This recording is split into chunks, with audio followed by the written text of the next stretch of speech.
Hola, buenas tardes a todos. Muchas gracias por estar ahí al otro lado de la pantalla. Soy Carlos Fernández Moriano, responsable de divulgación científica del Consejo General de Colegios Farmacéuticos, y os damos la bienvenida en nombre de todo el equipo del Consejo a este webinar que tiene por nombre o por título Farmacogenética, escuchar a nuestros genes para optimizar el uso de los fármacos. Es un nombre quizá un tanto metafórico para esta sesión que lo que pretende es versar sobre un tema de relevancia creciente en este mundo, en nuestro mundo sanitario, y en particular en lo relativo al uso de medicamentos. El webinar se plantea como la primera iniciativa dentro del convenio de colaboración que el Consejo General ha establecido o ha firmado con la Sociedad Española de Farmacogenética y Farmacogenómica, la ASEF, a quien desde aquí agradecemos, por supuesto, su colaboración, y que cuenta también con el respaldo y el impulso de 3 vocalías nacionales del Consejo General, como son la de Oficina de Farmacia, la de Farmacia Hospitalaria y la de Analistas Clínicos. Por ir entrando ya en materia, como sabéis, la farmacogenética es un área de conocimiento que quizá está más en boga en las últimas décadas y que no a todos puede sernos muy familiar, pero que engarza plenamente con el concepto sí más conocido y ampliamente utilizado de medicina personalizada de precisión.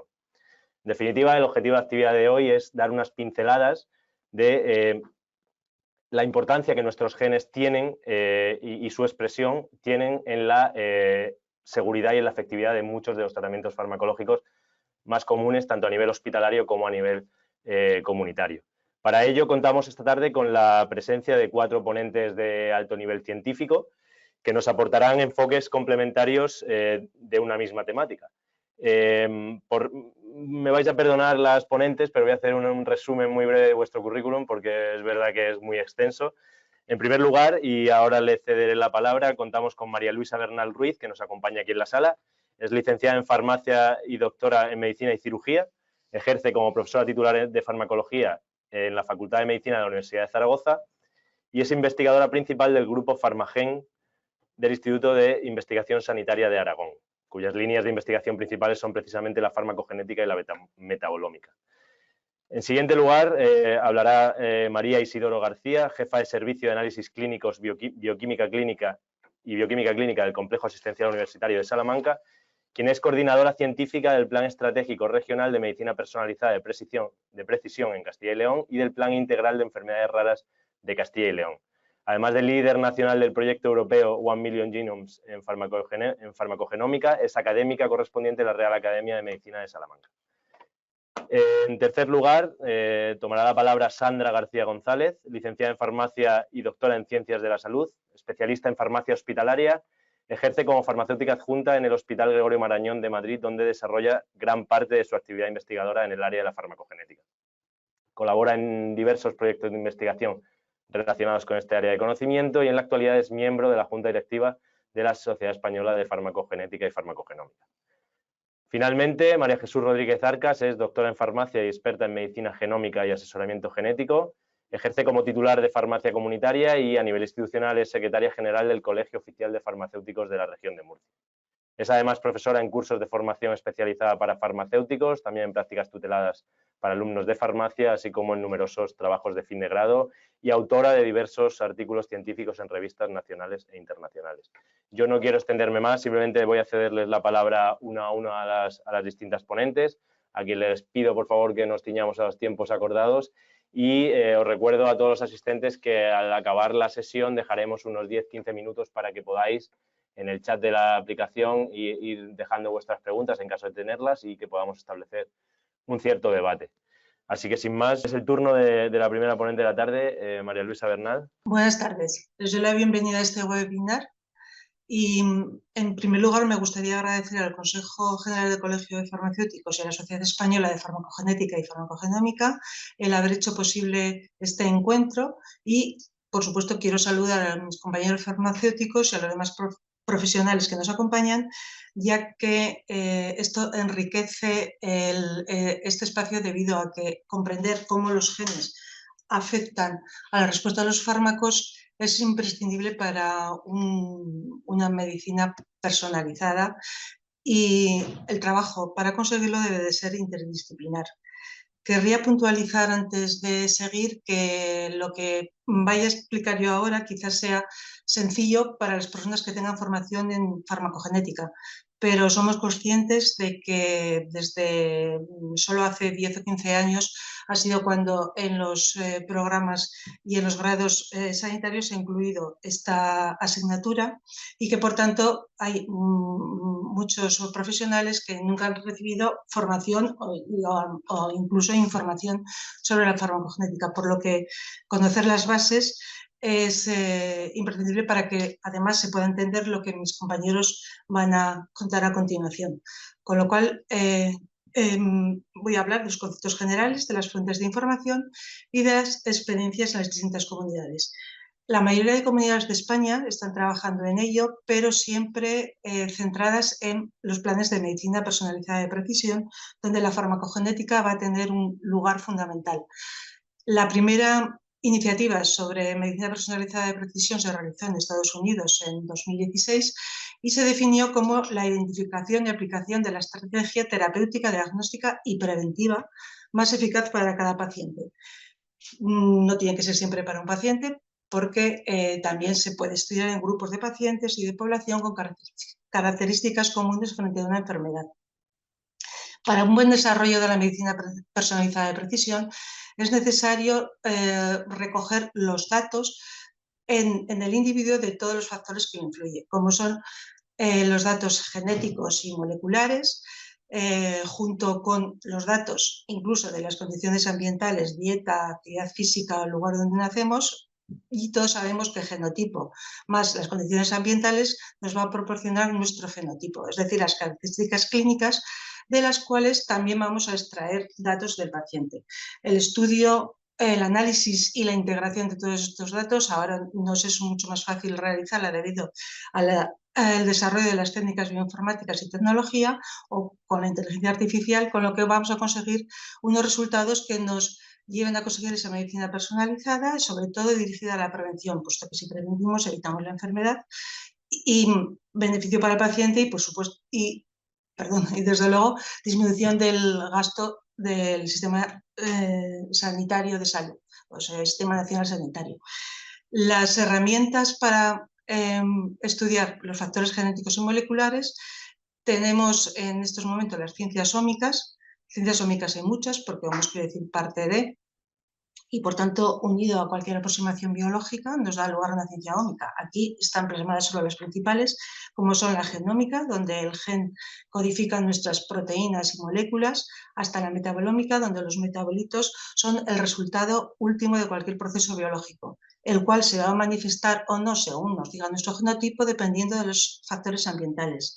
En este caso, existe la epigenómica, que estudia estas influencias. También, además, tenemos metagenómica, que es el estudio de los genes de los microorganismos, y todas ellas, en realidad, lo que buscan o lo que buscamos con ellas es encontrar biomarcadores que nos ayuden en el diagnóstico, pronóstico y, por supuesto, en el tratamiento de las enfermedades. Y aquí entra la farmacogenómica, farmacometabolómica o farmacogenómica, que junto a la farmacogenética son dos términos que a veces se han utilizado indistintamente, pero que tienen sus diferencias. De hecho, la farmacogenética se definió o apareció incluso antes que la farmacogenómica. La farmacogenética es el estudio de la influencia de nuestros genes en la respuesta a los fármacos. Va dirigida, por tanto, a una medicina personalizada basada en la eficacia y seguridad de los tratamientos. Mientras que la farmacogenómica, además de estudiar los genes, también estudia el ARN y la expresión de los mismos, siempre en relación a la respuesta de los tratamientos, con una orientación en búsqueda de dianas terapéuticas, con el fin de diseñar nuevas formulaciones o nuevos tratamientos mucho más eficaces y seguros para los pacientes. La base de esa variabilidad genética que nos hace responder de distinta forma a los fármacos está en el polimorfismo genético, que se producen por las variaciones en la secuencia de los nucleótidos del ADN. Estas variaciones pueden ser de 4 tipos: sustitución de una base por otra, deleciendo una base, de un conjunto de bases o de repetidas bases. Estas últimas se les llama también variaciones en el número de copias del gen. Las más frecuentes suelen ser el polimorfismo de nucleótido simple, que, por supuesto, junto con todas las demás variaciones, van a influir en el proceso de los fármacos en el organismo, tanto a nivel farmacocinético, por tanto, farmacodinámico, las proteínas de transporte. Esta información ya está incluida en muchos procesos de los medicamentos, y para entender su nomenclatura he elegido la enzima CYP2D6, una de las más estudiadas en farmacogenética, así como el metabolismo. La enzima CYP2D6, como saben, pertenece al citocromo P450. Los números y letras dan lugar a la familia, subfamilia y la enzima individual, y está codificada por el gen CYP2D6. El asterisco 1 se le suele asignar al alelo más frecuente de la población y que va a dar lugar a una función normal de la proteína o de la enzima, considerando como función normal aquella en la que los individuos que lo tengan van a responder con el efecto terapéutico esperado tras las dosis habituales que se administran. Pero si existen variaciones alélicas en nuestros genes, la respuesta puede ser distinta y estas se marcan dándole un número consecutivo añadido al asterisco según la prevalencia de las variantes alélicas en la población y la acción que tenga sobre la función de la proteína, la cual en este caso en las enzimas puede aumentar y eso produciría un metabolismo más rápido del fármaco con riesgo de fallo terapéutico, o podría ser menor, produciendo un acúmulo a nivel sistémico del fármaco y el riesgo de reacciones adversas. No es normal que solo tengamos, o no es habitual que solo quizás tengamos una variante alélica, y pueden aparecer varias, las cuales se agrupan en haplotipos, y el estudio de los haplotipos es el que realmente va a dar lugar a saber qué función tienen nuestras enzimas o nuestras proteínas. En esta imagen tenemos una tabla de los distintos polimorfismos de CYP2D6, que como vemos hay muchos y además faltan, pero en relación, por lo menos prácticamente como es en relación con la actividad de la enzima que producen y con otro tipo de nomenclatura para que se entienda cuando leemos prospectos o bibliografías sobre la farmacogenética. Por ejemplo, esto quiere decir GT, como les he expuesto aquí, un cambio de citosina por timina, que ya veremos posteriormente en los siguientes ejemplos. Como he dicho, el estudio del haplotipo nos lleva a definir la función de la proteína y, en este caso, la enzima CYP2D6, la actividad de esa enzima divide la población caucásica en 4 grupos principales. Los metabolizadores normales, con un porcentaje de casi del 85% de la población, en los cuales se supone que los alelos del gen no tienen ninguna variable genética o digamos son el alelo de referencia. En el momento que existe una variable genética en uno de los alelos, ya somos metabolizadores intermedios que podemos dar lugar a una proteína con menos actividad. Los lentos, en este caso, pues son ya 2 variables o son una variable genética en cada alelo, y hay más riesgo de que se acumule, si somos lentos metabolizadores del fármaco, se puede acumular y dar lugar a reacciones adversas. Y por último, los metabolizadores ultrarrápidos, donde las secuencias del gen que codifica la enzima se repiten, la actividad aumenta considerablemente y en este caso metabolizaríamos muy rápido los fármacos y puede haber riesgo de fallo terapéutico. Aquí hay una tabla, una mini tabla, podríamos decir, de fármacos metabolizados por las distintas enzimas del CYP2D6 y son un pequeño número porque actualmente la acción de la enzima ya se nombra en la ficha técnica de 72 medicamentos y existen recomendaciones para 26 fármacos. Es muy importante distinguir entre fármaco activo y profármaco, porque las consecuencias del tratamiento van a ser distintas, sea uno u otro. Lo mismo con respecto a las interacciones. Las interacciones farmacológicas las conocemos ya desde hace años, las farmacogenómicas lógicamente son más recientes porque se refieren a la interacción fármaco-gen. La interacción fármaco-farmacogen suele ser una consecuencia de la superposición de las anteriores y puede dar lugar a la fenoconversión. Este es un fenómeno donde la interacción de 2 fármacos puede provocar que el fenotipo de un individuo cambie respecto a los esperados del genotipo. Veremos ejemplos más adelante. Este tipo de interacciones y la consecuencia en el tratamiento cuando existen aún es más acuciante si los sustratos de las enzimas son inhibidores o activadores enzimáticos. Aquí tenemos una tabla sobre algunos de los inhibidores de las distintas enzimas del citocromo, y hasta el zumo de pomelo, por ejemplo, inhibe o tiene capacidad de inhibir la enzima CYP3A4. También respecto a los inductores enzimáticos, carbamazepina o fenitoína, pues suelen influir en casi todas las enzimas. La acción de inhibidores e inductores cambia un poco en el sentido que los inductores tardan más en producir ese efecto de 2 a 3 semanas, lo que da lugar a que las consecuencias del tratamiento a lo mejor no se espere que vaya cambiando y podría ser debido a esto. Y así tenemos aquí un ejemplo, la rifampicina y fenobarbital son inhibidores del 5-HT9, pero la de vida corta da lugar a que ese efecto se produzca a las 24 horas, y en cambio la de vida más larga puede tardar una semana de producirse ese efecto inductor y por tanto un cambio del tratamiento que no esperaríamos. Toda esta información, como he dicho, está incluida se va incluyendo los prospectos de los medicamentos a medida que aparece y todo es gracias a las fuentes de información y los grupos que trabajan sobre ello. Entre ellos, por supuesto, las agencias del medicamento, FDA, la EMA o la española. Además, elaboran tablas de fármacos cuyo efecto terapéutico está afectado por la influencia genética. Y los consorcios internacionales de farmacogenética lo que hacen es elaborar guías que faciliten la interpretación de estas pruebas para ayudar al facultativo en su práctica clínica. Todos los datos provenientes tanto de las agencias como de los consorcios están incluidos en una base de datos llamada PharmaGKB, y estos datos los recopila esta página web, los actualiza siempre basándose en la evidencia científica. La evidencia científica refleja el rigor de las pruebas científicas que validan la asociación entre una variante genética y un medicamento determinado. Cuando esto ocurre, podemos hablar ya de combinación fármaco-variante.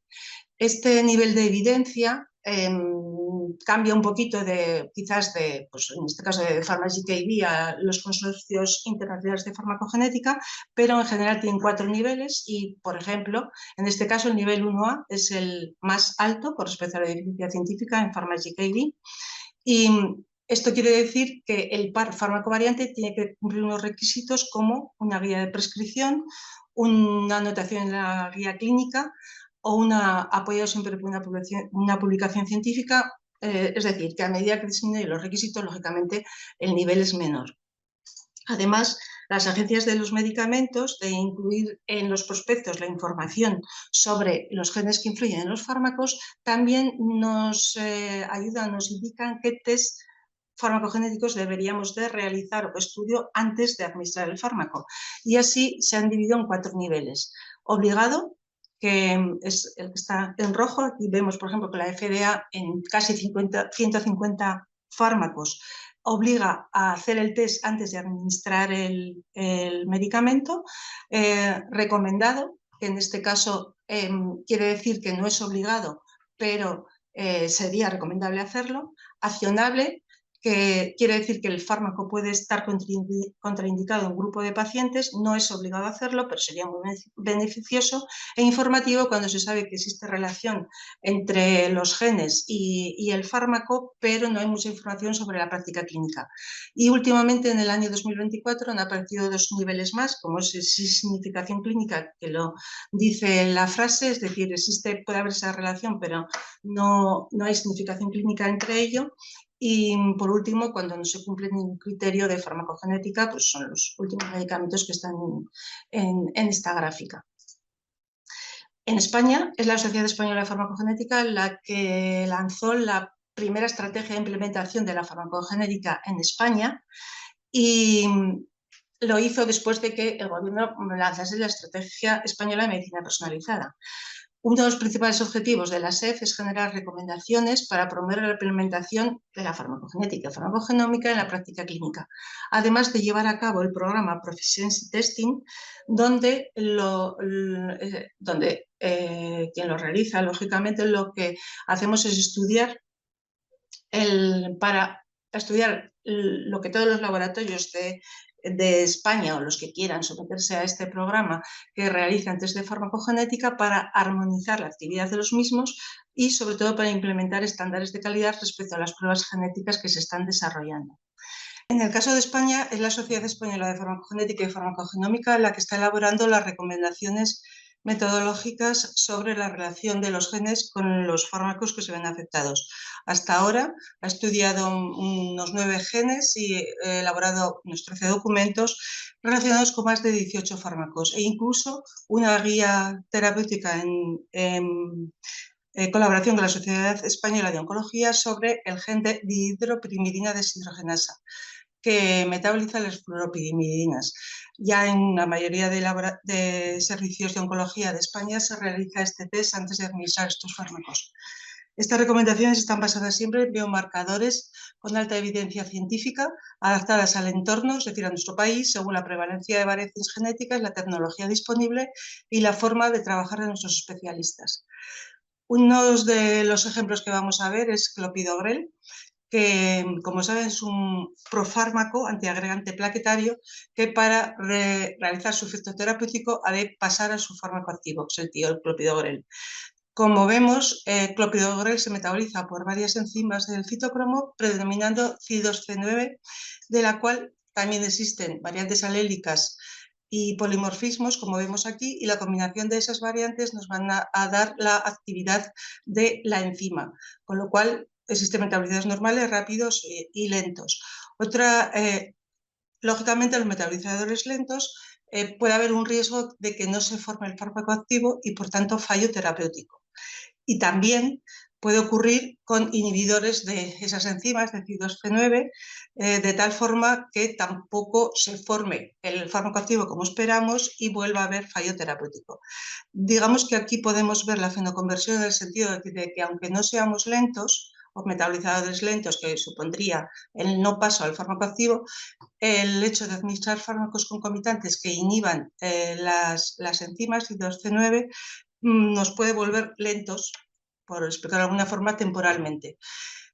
Con lo cual, las agencias, y aquí tenemos la recomendación de la española, desaconseja administrar clopidogrel con fármacos concomitantes que inhiban esa enzima CIDOS-C19. La SED ha elaborado las recomendaciones y, como vemos, aquí están los genotipos, los posibles genotipos que pueden ocurrir con la acción sobre las enzimas y digamos que en los lentos e intermedios, tras estudiar, por supuesto, otros factores, puede plantearse o podría plantearse el uso de dosis dobles de clopidogrel, dobles a las habituales, lógicamente. El siguiente fármaco que he elegido es simvastatina, pero sobre todo por explicar los polimorfismos de otro tipo de proteínas distintas a los CIP. La simvastatina, como sabemos todos, necesita una proteína de transporte para penetrar en el hígado y producir esa inhibición de la síntesis de colesterol. Además, existen otras proteínas, como las que tenemos aquí, que expulsan el fármaco de las células hepáticas. Esta proteína es la relacionada con proteína P, y como saben, se le achaca la resistencia a fármacos. Además, la simvastatina está metabolizada por distintas enzimas y predomina CYP3A4. Y en el caso de los inhibidores de CYP3A4, que pueden inhibir el metabolismo de simvastatina, esta se puede acumular a nivel sistémico y en ese caso sabemos que pueden ejercer efectos en otros tejidos, como por ejemplo el músculo, donde pueden llegar a provocar las miopatías que tanto se conocen sobre las estatinas. El estudio de los genes que influyen o las variaciones genéticas que influyen en la eficacia de las estatinas ha sido muy amplio y ya en 2022 el Consorcio Internacional de Farmacogenética elaboró una guía donde el nivel de evidencia solo lo tenían 3 genes principalmente. El del transporte, que veremos ahora sus variaciones, otro que transporta las sustancias del interior al exterior de la célula, similar a la otra proteína de transporte, como tenemos aquí, es relacionado principalmente con rosuvastatina y como enzimas del citocromo CIDOS-C9 relacionado con fluvastatina. Estos 3 genes o proteínas o enzimas los tenemos aquí mostrados y todas las enzimas del citocromo, incluso algunas de fase 2, que metabolizan las estatinas. En el caso De la simvastatina, la importante es la proteína de transporte de entrada al hígado y el CYP3A4, como hemos visto, que la metaboliza. Vemos que esta proteína, realmente este es el nombre del gen que codifica la proteína que se llama OATP, proteína de transporte, que quiere decir proteína de transporte a aniones orgánicos. Lo que pasa es que también a esta proteína se le puede dar el nombre del propio gen. Pero no obstante, la proteína es OATP y el gen que la codifica es SLPO1B1. Este gen tiene polimorfismos, como vemos, asterisco 5, 15 y 14, que suponen un cambio de timina a citosina, y cuando esto ocurre, o cuando el cambio ocurre, se le asignan estas numeraciones a las variantes alélicas. Al estudiar la combinación de ellas, podemos dar lugar se puede producir una función de la proteína de transporte disminuida o incluso anulada, con la consecuente, por tanto, acumulación de estatinas a nivel sistémico y las reacciones adversas propias de ellas.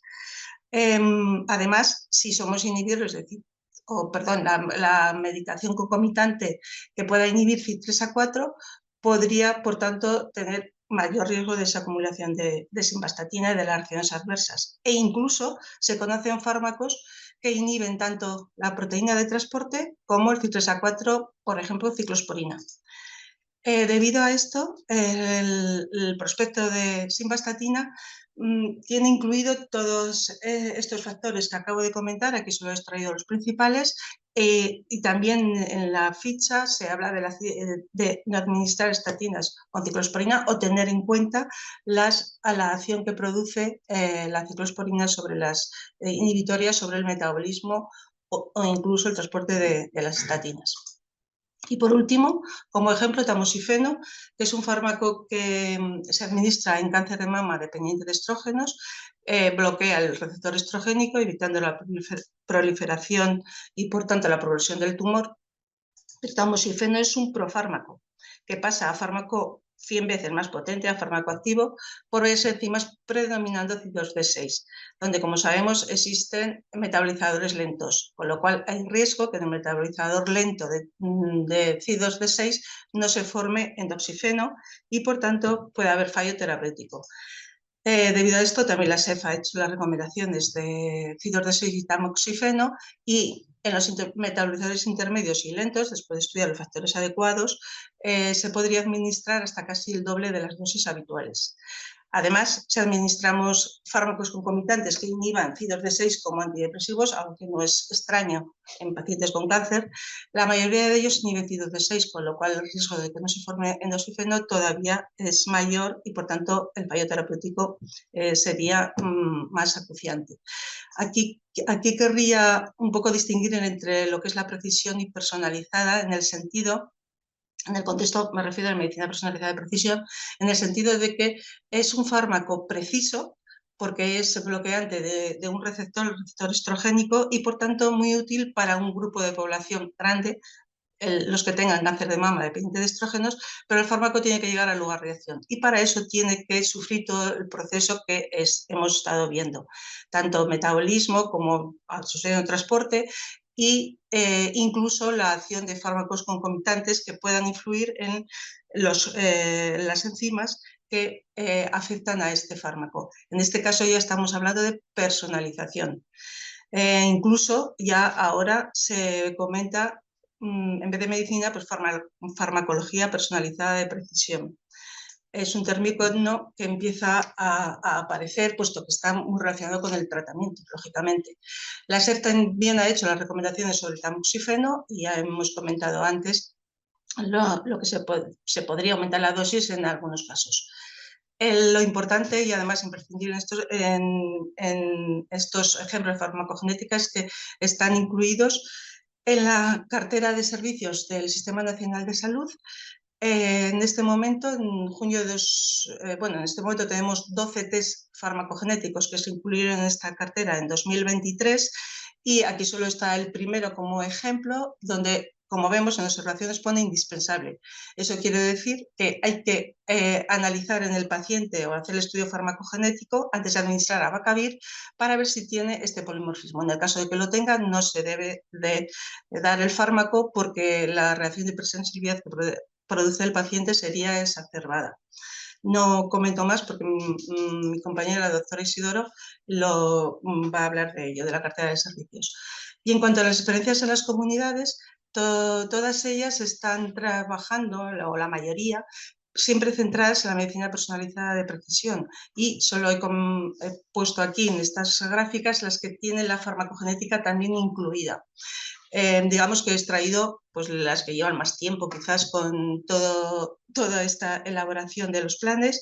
Podemos destacar la de Extremadura con el proyecto MEDEA, creo que conocidos por casi todos, donde se ha genotipado a toda la población e incluso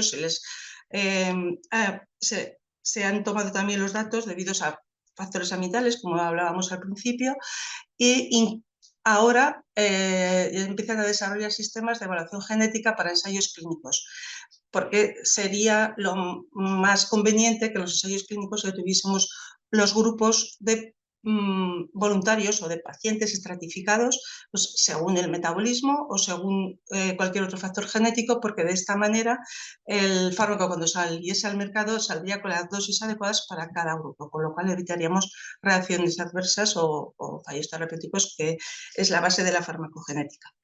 Y por último, una alusión a las reacciones adversas, que han sido siempre, lógicamente, el principio y la causa de la farmacogenética, que se desarrollasen estas líneas como farmacogenética y farmacogenómica. Y al principio del 2000 se predijo, en los primeros años, se predijo las reacciones adversas que se evitarían si aplicásemos estos estudios. Y vemos que actualmente el uso de la farmacogenética reduce las reacciones en un 28%. Con lo cual, creemos que es imprescindible que se utilice para conseguir un tratamiento seguro y eficaz, y que además el trabajo tiene que ser interdisciplinar entre todos los sanitarios que puedan estar relacionados con ello. Muchas gracias por su atención. Cualquier pregunta lo haremos al final del webinar. Bueno, lo primero agradecer, por supuesto, al comité organizador la invitación a participar en esta jornada. Vamos a hablar del abordaje de los biomarcadores farmacogenéticos en la cartera de servicios y de la interpretación en los informes clínicos. Por lo que respecta al abordaje de estos biomarcadores en la cartera de servicio, bueno, pues comentar que el 23 de enero de 2024 se presentó la cartera de servicio. En realidad se han presentado 9 áreas, se está trabajando con las que quedan, ya queda poco para publicarla completa, pero afortunadamente el ámbito de la farmacogenómica ya está recogido y publicado. Comentar también que es una cartera dinámica y está en constante revisión y actualización. Se ha desarrollado a través de un grupo asesor para todas las áreas, y después se ha trabajado en cada una de las áreas a través de grupos funcionales, en los que están representados también las sociedades científicas, con la idea de conseguir un marco común de trabajo para favorecer la equidad, para que en todo el país se tenga un criterio similar a la hora de la aplicación de estos biomarcadores. Como se ha apuntado previamente, todas las áreas tienen un aspecto común, el catálogo es homogéneo e incluye información sobre el área, el grupo de patología, la patología y el CIE también se incluye. Luego, información sobre los criterios de la indicación clínica y de la utilidad clínica. Y después una serie de aspectos relacionados con la determinación, el tipo de estudio genético que hay que realizar, el tipo de muestra en el cual se realiza, la alteración que se busca, la técnica que se puede utilizar y los genes o las regiones que se plantea estudiar. Y por último, hay una parte relacionada con el tratamiento asociado y observaciones. Hay que tener en cuenta también que la farmacogenómica tiene unas características un poco peculiares en relación a las otras áreas, porque en realidad es transversal, con lo cual se ha intentado adaptar para que el tratamiento específico para cada una de las áreas pueda estar asociado a un marcador que, como se ha comentado previamente, tiene que tener un nivel de evidencia importante. Se ha utilizado el nivel de evidencia 1A. Como decimos, este trabajo se publica a modo de catálogo dentro de la página del Ministerio en la Cartera Común de Servicios del Sistema Nacional de Salud. Tiene un apartado específico que es el apartado de consulta general que se ha realizado a través de una herramienta que se denomina la herramienta CEGEN. Y muy brevemente, porque tenemos poco tiempo para poder entrar también a hablar de los informes, esto es un pantallazo para ver un poquito cómo se puede trabajar, aunque me imagino que ya habréis un poco consultado. Tiene opciones de consulta, bien en el área, bien en el grupo de patologías. Yo he puesto una consulta aquí de esclerosis múltiple para dar un poquito de continuidad luego con el tema del informe. Y entonces nos despliega en este caso una entrada activa en el área de farmacogenómica que corresponde a enfermedades del sistema nervioso. La patología es, lógicamente, la de esclerosis múltiple y el código CIE. Nos proporciona también información sobre el tipo de estudio genético, que en este caso es un análisis de farmacogenética y farmacogenómica, la utilidad clínica, por supuesto, en cuanto a la seguridad del tratamiento, y luego nos despliega también el tipo de muestra que se puede estudiar en saliva o en sangre, el tipo de alteración que podemos buscar, si es una variante puntual, de lección, etcétera. Importante también el tipo de técnicas. Aquí hay un desplegable general de técnicas y luego, dependiendo de lo que nosotros vamos buscando, seleccionamos un tipo de técnica u otra. Aquí nos indica que el gen que debemos estudiar es CYP2C9 y que el tratamiento asociado es siponimod. Luego se puede hacer una búsqueda avanzada y en la búsqueda avanzada podemos ver las observaciones relacionadas. ¿Cómo se implementa esta cartera de servicios? Pues necesitamos una manera de medir y son los indicadores. Se utilizarán tanto indicadores de eficiencia como de percepción. Como miembros del grupo asesor solicitamos que estuviera alineada los indicadores a los indicadores con el que trabajamos en las comunidades autónomas para no duplicar trabajo y se está trabajando en el Ministerio con estos indicadores de las comunidades autónomas. Otro de los elementos fundamentales para poder implementar esta cartera es la existencia de un comité asesor que se define a través del BOE. Es importante reseñar que estarán de nuevo representadas las vocalías de las comunidades científicas y que también está representada la Subdirección General de Farmacia del Ministerio, como no puede ser de otra forma. Y el tercer ámbito en el cual podemos trabajar para la implementación de esta cartera son los planes estratégicos. Nosotros, como ya he comentado previamente, tenemos publicado el Plan Estratégico de Medicina Personalizada de Precisión en 2024. Como ya se ha comentado también previamente, la medicina personalizada hace referencia a la asistencia adaptada a la asistencia sanitaria adaptada a las características del paciente, y a medida que introducimos tecnología de alto rendimiento, cada vez es más precisa. Entonces, esta tecnología de alto rendimiento nos da la información sobre las ómicas. Las ómicas nos permiten identificar los biomarcadores y el uso de los biomarcadores es lo que está permitiendo el desarrollo desde las especialidades tradicionales a las especialidades de precisión. La velocidad en el desarrollo es diferente, hay especialidades que avanzan más deprisa que otras, pero obviamente todas las especialidades van a acabar confluyendo en esta.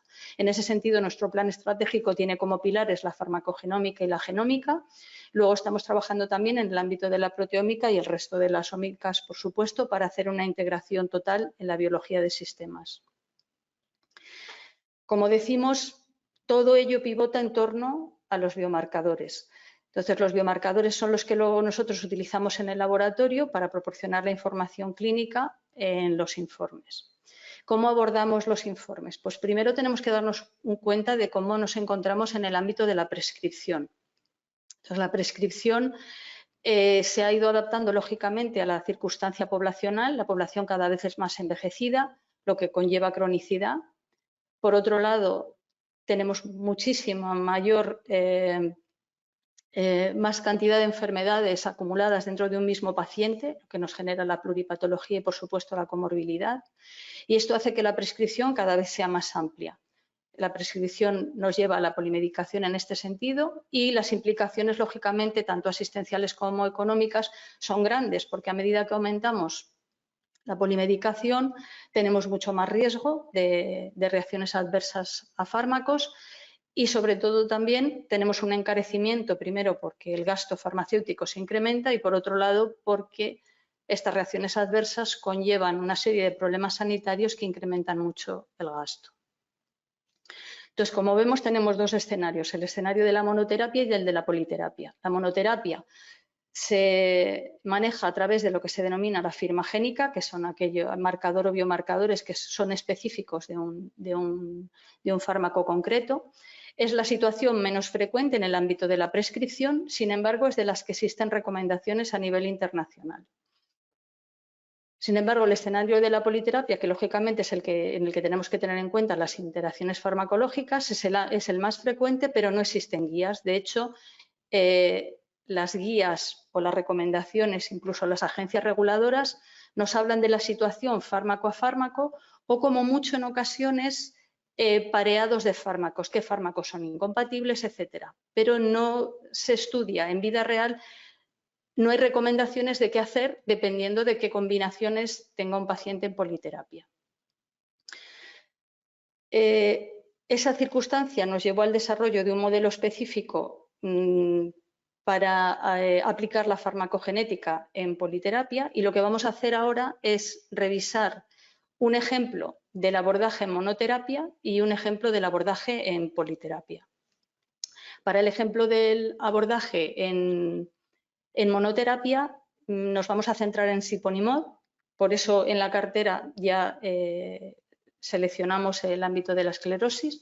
Siponimod, en 2021 la Agencia Española del Medicamento publicó un informe de posicionamiento terapéutico en la esclerosis múltiple secundaria progresiva y hace referencia a la actitud terapéutica que se debe adoptar en función del genotipado del paciente, indicando que cuando el genotipo del paciente era homocigoto para los alelos 3,3 estaba contraindicado y en el resto de circunstancias había que modificar la dosis. Lo que hacemos en el laboratorio, lógicamente, es estudiar este CYP2C9, los alelos recomendados, que son el alelo 2 y el alelo 3, que, como se puede ver en la pantalla, en el alelo 2 se produce una modificación en la posición 114, en el alelo 3 en la posición 359. El estudio de estos RS es lo que nos lleva a poder establecer en el informe las recomendaciones relacionadas con la dosificación. Entonces, este es el ejemplo de informe con el que trabajamos nosotros en nuestro hospital. Está diseñado, bueno, lógicamente la primera parte simplemente es la parte relacionada con el laboratorio y las acreditaciones.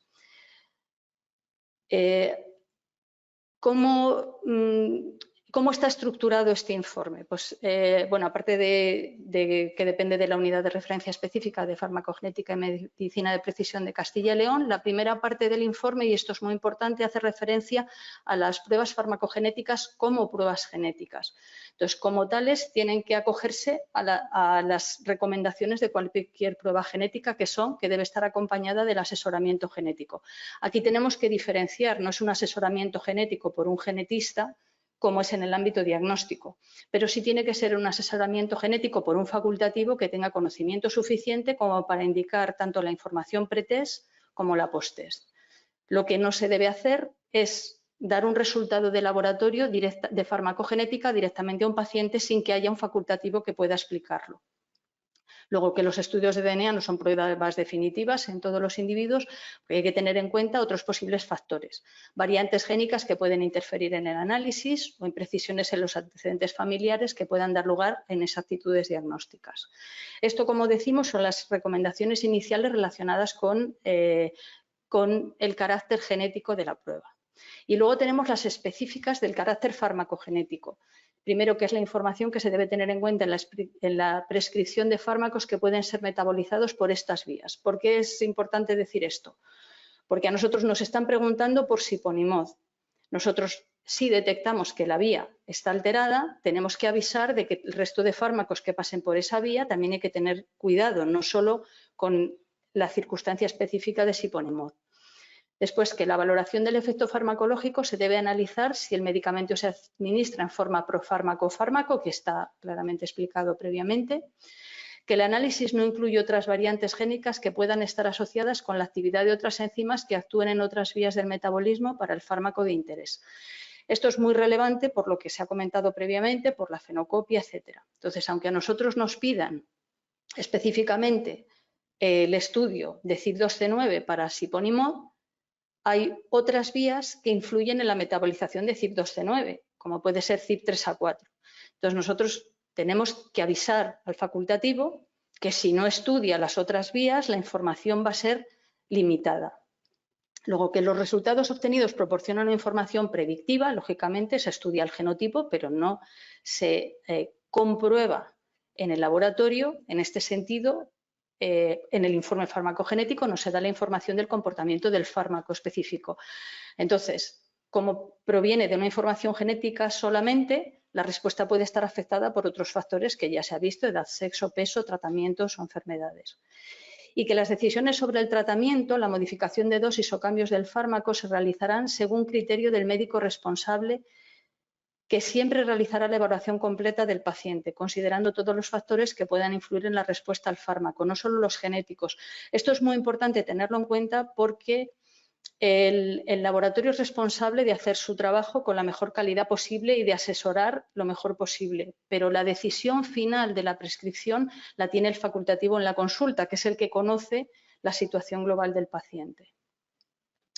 Entonces, ¿cómo informamos nosotros en monoterapia? Pues en este caso, como hemos visto, gen CYP2C9, nosotros lo denominamos CYP2C9 siponimod porque tenemos otra prueba CYP2C9 en otro contexto.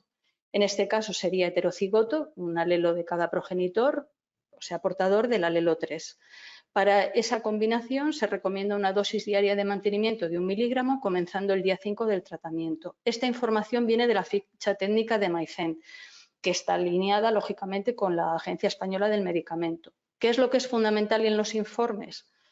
Cada uno puede decidir qué criterio va a utilizar en un informe en función de la circunstancia que tenga en su consulta, desde el punto de vista multidisciplinar, etcétera, etcétera.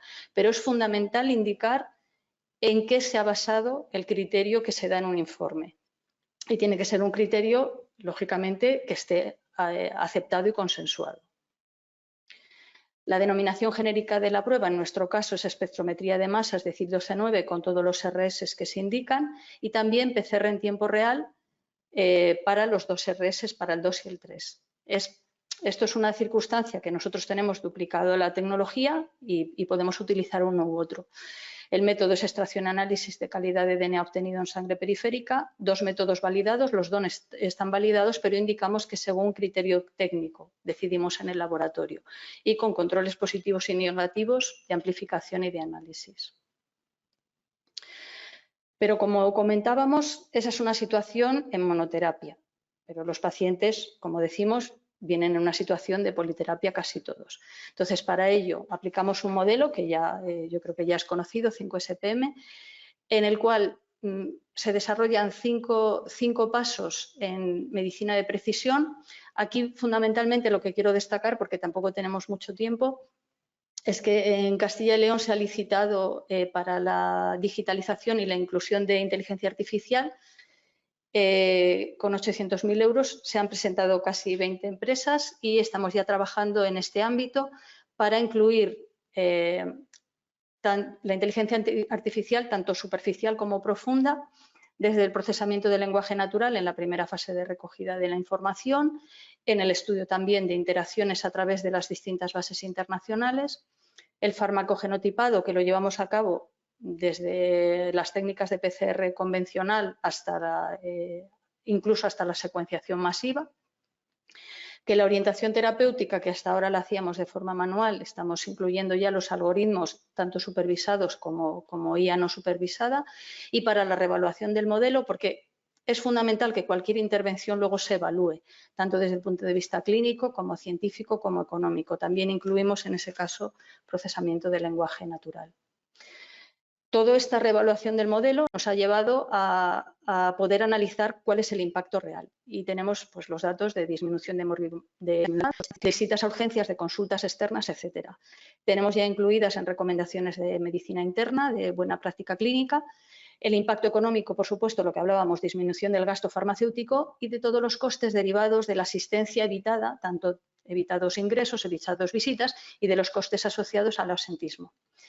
A todo esto se suma también pues, la identificación de nuevas variantes que bueno, se publican en Farvar, pero ya sabemos que nosotros subimos las variantes y hasta que no está la publicación no se quedan definitivamente las variantes y sus efectos. Esto nos ha llevado bueno, a múltiples, aquí hay algunas de las tesis doctorales, trabajos fin de máster y algunos premios y, por supuesto, publicaciones científicas que avalen los resultados, lógicamente. Bien, y vamos a pasar a ver un segundo ejemplo de un modelo de informe aplicado a politerapia. En este caso es un varón de 13 años con trastorno del espectro autista y linfoma de Hodgkin que tras 6 episodios de vómitos acude al servicio de urgencias. Entonces, pues se diagnostica con apendicitis aguda complicada con peritonitis secundaria, hilio paralítico, shock séptico y coagulación intravascular diseminada. Una vez estabilizado el caso desde el punto de vista clínico, nos consultan desde intensivos pediátricos porque el paciente no despierta, continúa la sedación, con ausencia de estímulos, persiste el coma y se le realiza un TAC y el TAC es normal. Entonces nos solicitan el estudio farmacogenético para ver qué es lo que ocurre. En este caso, lo que mostramos son en horizontal en azul, tenemos los genes de CIP y en vertical tenemos los fármacos. Creo que ya estaréis familiarizados, pero por quien no lo conozca, cuando aparece una S, lo que indica, por ejemplo, midazolam tiene una S que es sustrato de 2B6 o una S y un INH que es sustrato inhibidor de 3 a 4, no sé si, bueno, si se ve aquí, o que es inhibidor sustrato inductor, la hidrocortisona inhibidor sustrato inductor de 3 a 4. Obviamente, este panorama es muy complejo para este paciente y lo que hicimos fue hacer el estudio farmacogenético. Es verdad que nos coloca en una situación un poco estresante porque en estos casos nosotros trabajamos bastante con emergencia vital y los tiempos pues tenemos que acelerar mucho y a veces las técnicas no son tan rápidas. Yo creo que esto es uno de los grandes retos.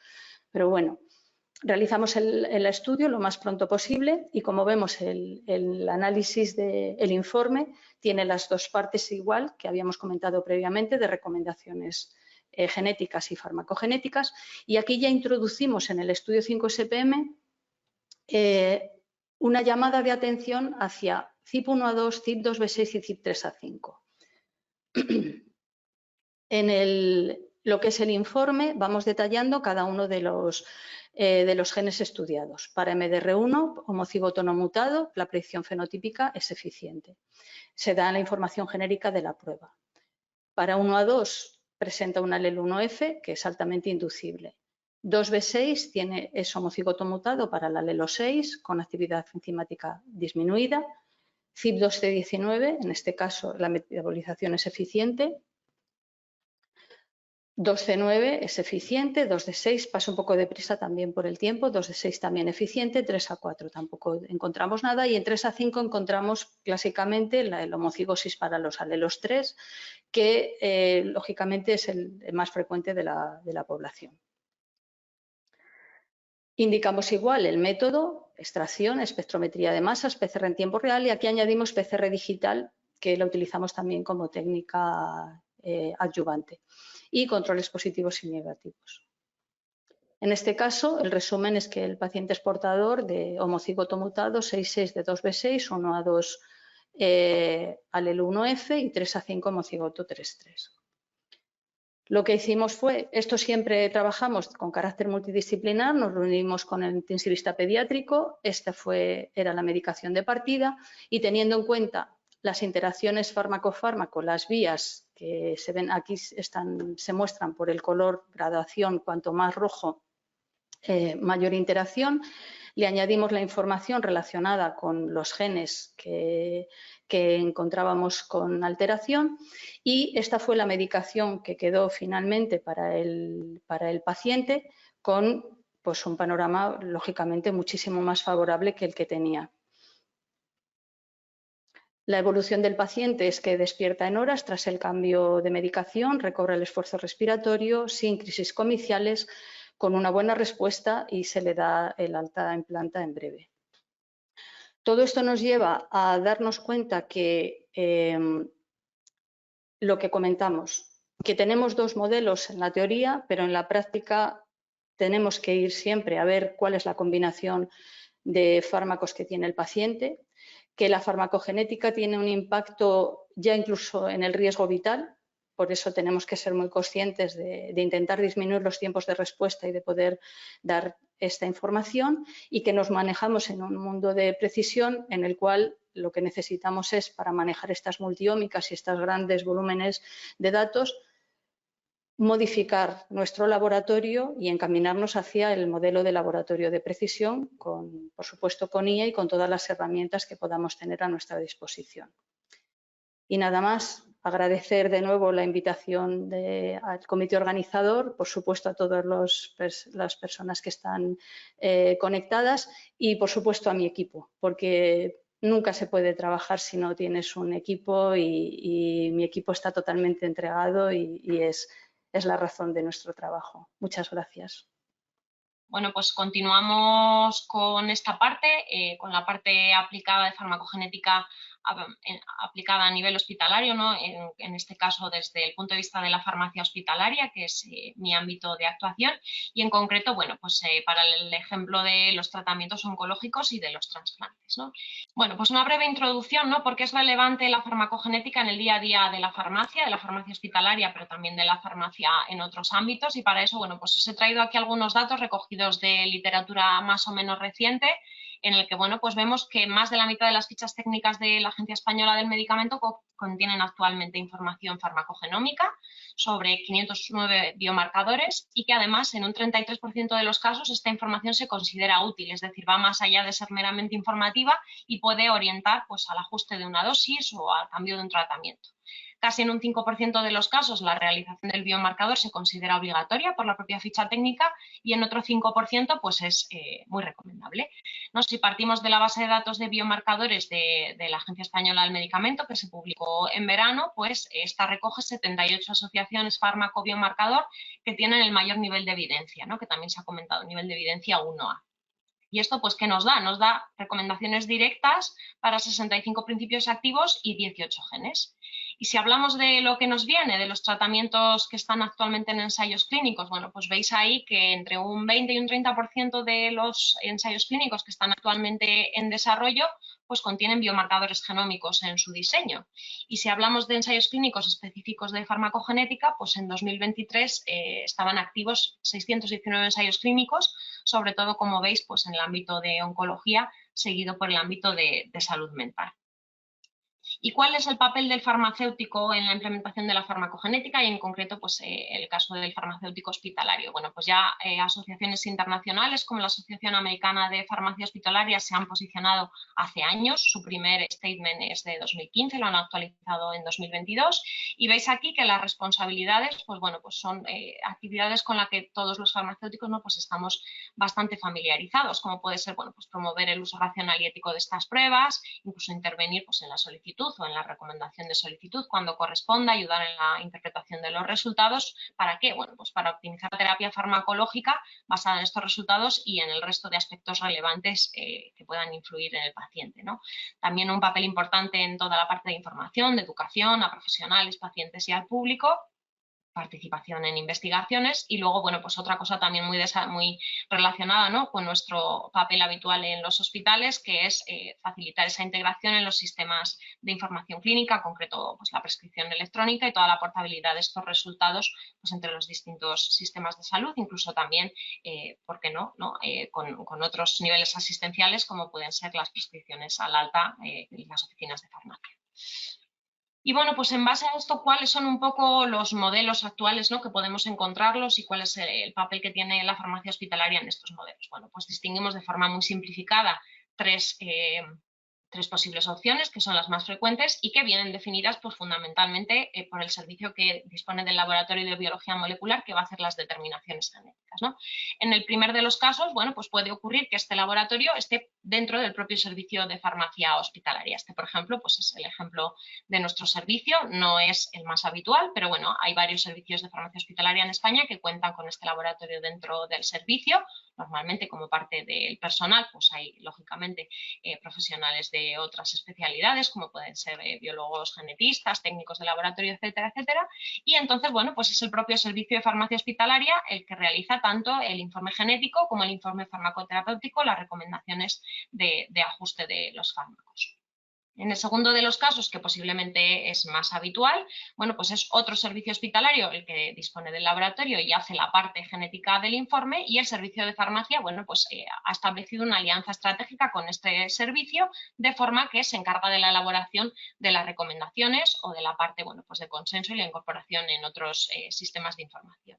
Y el tercer caso, pues es que otro servicio hospitalario o incluso un laboratorio externo sea el que proporcione estos informes, ¿no? Y en este caso, bueno, pues el servicio de farmacia hospitalaria no participa en la elaboración de los informes, pero tiene esa responsabilidad de participación en las actividades de atención farmacéutica, pues para garantizar, ¿no?, que el paciente recibe el tratamiento más optimizado.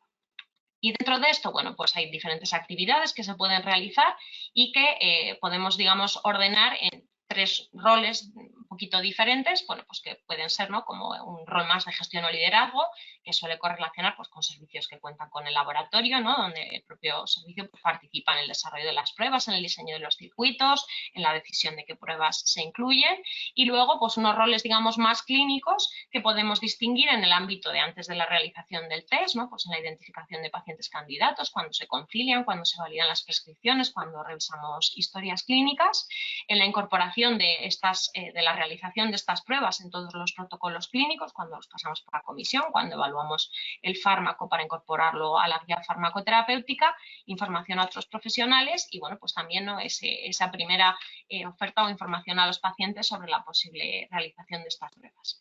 Y luego la parte post-test, que, bueno, pues donde entraría esa evaluación o comunicación de resultados al paciente o a otros profesionales, la realización de los informes y también, bueno, pues el desarrollo de herramientas dentro de los sistemas de información, ¿no?, que puedan ayudar a utilizar esos resultados pues, para prescripciones futuras, por ejemplo.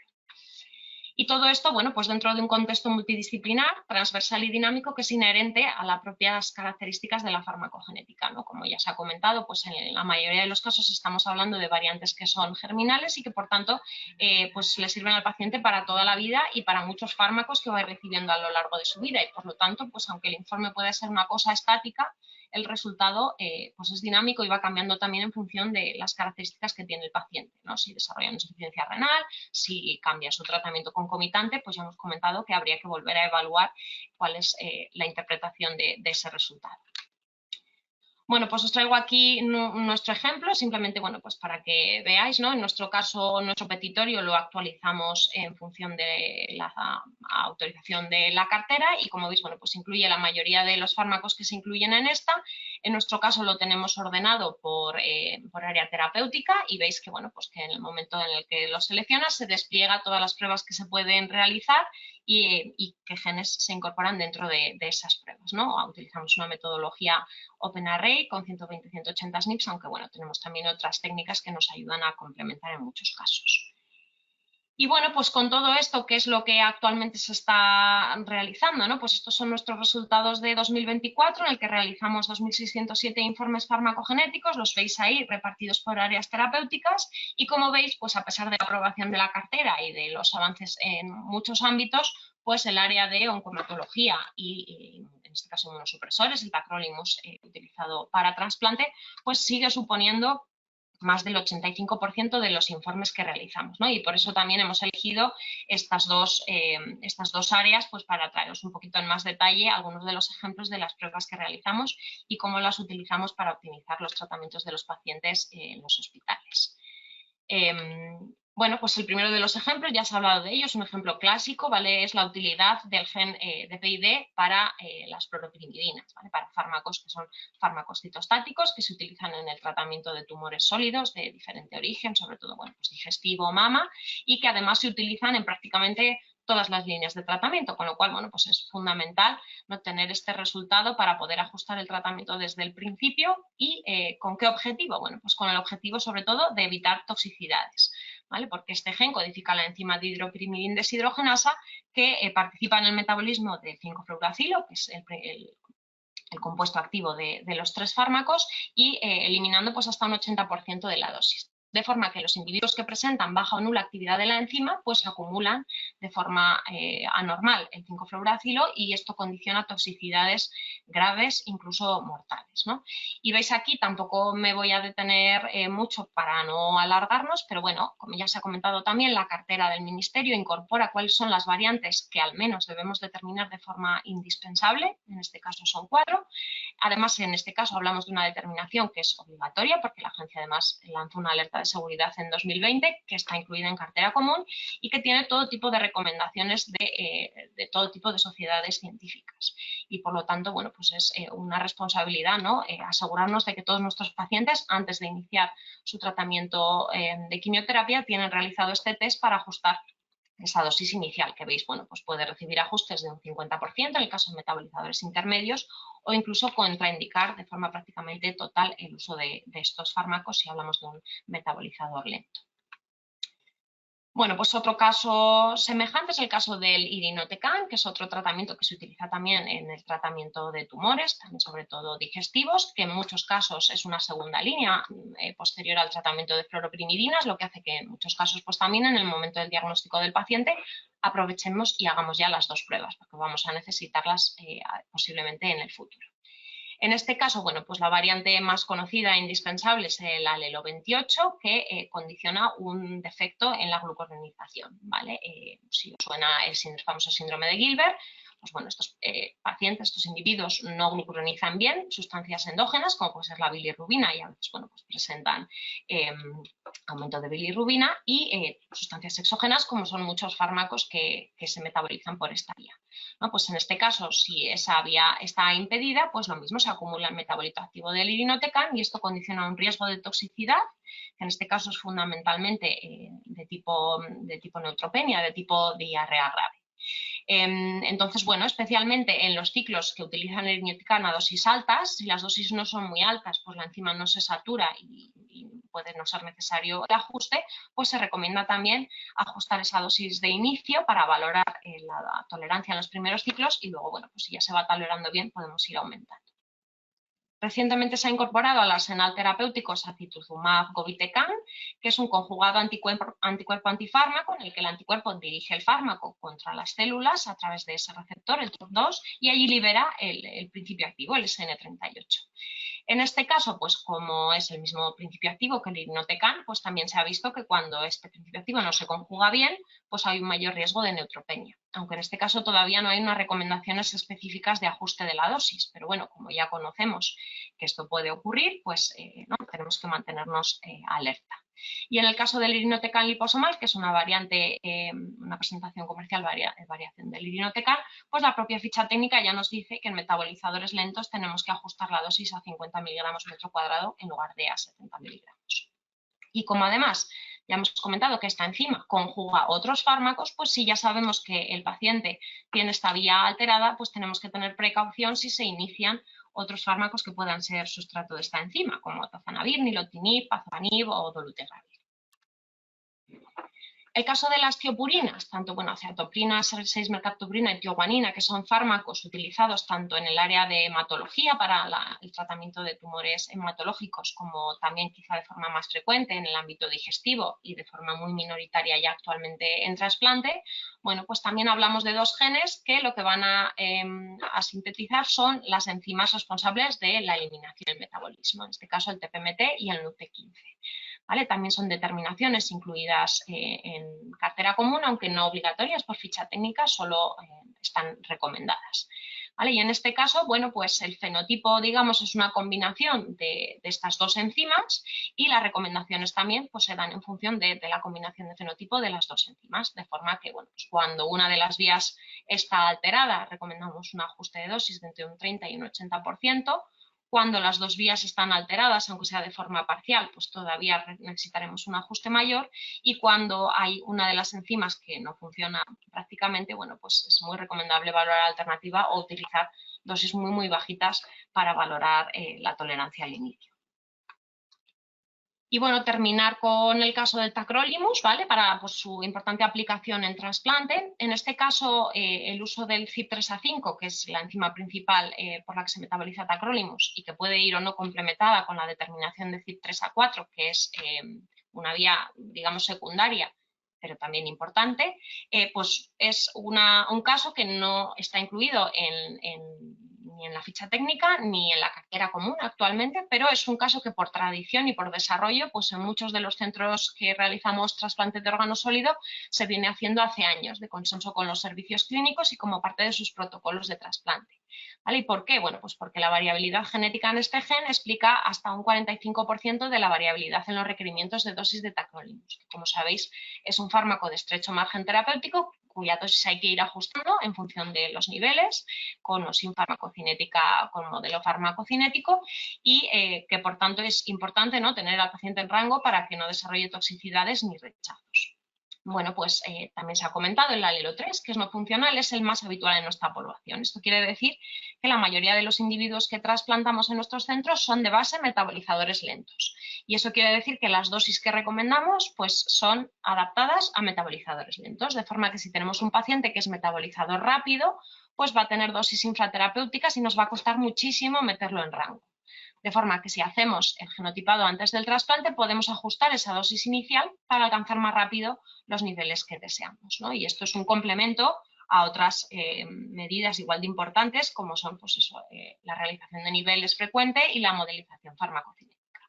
En función de esto, bueno, pues dependiendo un poquito de la guía y también de las recomendaciones para cada órgano y del momento del trasplante en el que nos encontremos, pues podemos encontrar variaciones de la dosis inicial en pacientes normales, metabolizadores intermedios o normales, de entre un 1,5 y un 2 veces mayores a los metabolizadores lentos, que en este caso, pues, como decimos, son los más frecuentes.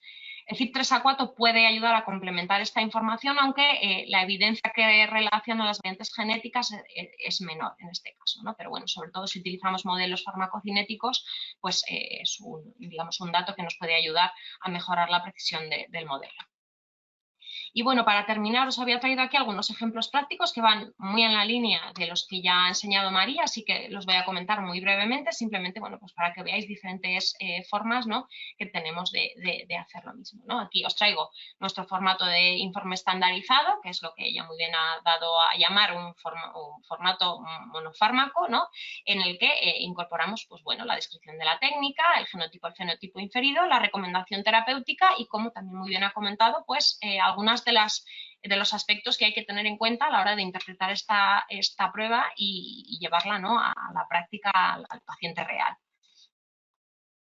En el caso de los modelos, de los informes más complejos, ¿no?, en el que nosotros vamos a llamar informes individualizados, pues hacemos un análisis más completo pues, del paciente, de su situación, de las interacciones entre los diferentes fármacos y de las diferentes vías que puedan estar implicadas, ¿no? Y bueno, pues también como ejemplo os traigo aquí un caso clínico, nada, muy resumido y sencillito, en el que, bueno, pues al caso de una paciente de 12 años que tenía un diagnóstico de leucemia linfoblástica aguda y que estaba recibiendo un tratamiento según el protocolo PETEMA en la fase de inducción 1B, bueno, pues estaba actualmente recibiendo mercaptopurina y como parte de sus ciclos, que también incorporaban a la C-ciclofosfamida. Y nos interconsultan desde el servicio de oncomatología pediátrica porque la paciente, bueno, pues había experimentado una toxicidad hepática y una mielotoxicidad que no esperaban. Y bueno, pues en este caso hicimos un informe individualizado en el que evaluamos todo el tratamiento concomitante de la paciente, las posibles interacciones. Además, se estaban valorando el inicio de un tratamiento antidepresivo y bueno, pues os traigo aquí los resultados más relevantes que encontramos. Veis que la paciente era metabolizadora normal para TPMT, pero era metabolizadora intermedio para NUC-T15 y bueno, dentro del resto de resultados, pues que nos apliquen, digamos, a los fármacos que en ese momento estaban recibiendo, pues la paciente era metabolizadora lenta del CYP2D6, pero normal para el CYP2C19 y el CYP2D6. ¿Y esto qué condicionó? Bueno, pues lo primero, ¿no? Que ya directamente podíamos recomendar esa reducción de dosis de mercaptopurina con la seguridad de que no íbamos a condicionar la eficacia del tratamiento, porque para este paciente pues, los niveles son mayores, ¿no? Que en un paciente metabolizador normal. Para el inicio del antidepresivo, bueno, pues una de las opciones que se planteaban era sertralina, que es un antidepresivo que se metaboliza por CYP2C19 y CYP2B6 y por lo tanto pues era una opción oportuna a diferencia bueno, pues de otros fármacos que pueden ir digamos más por la vía del CYP2D6 que en este caso está impedida.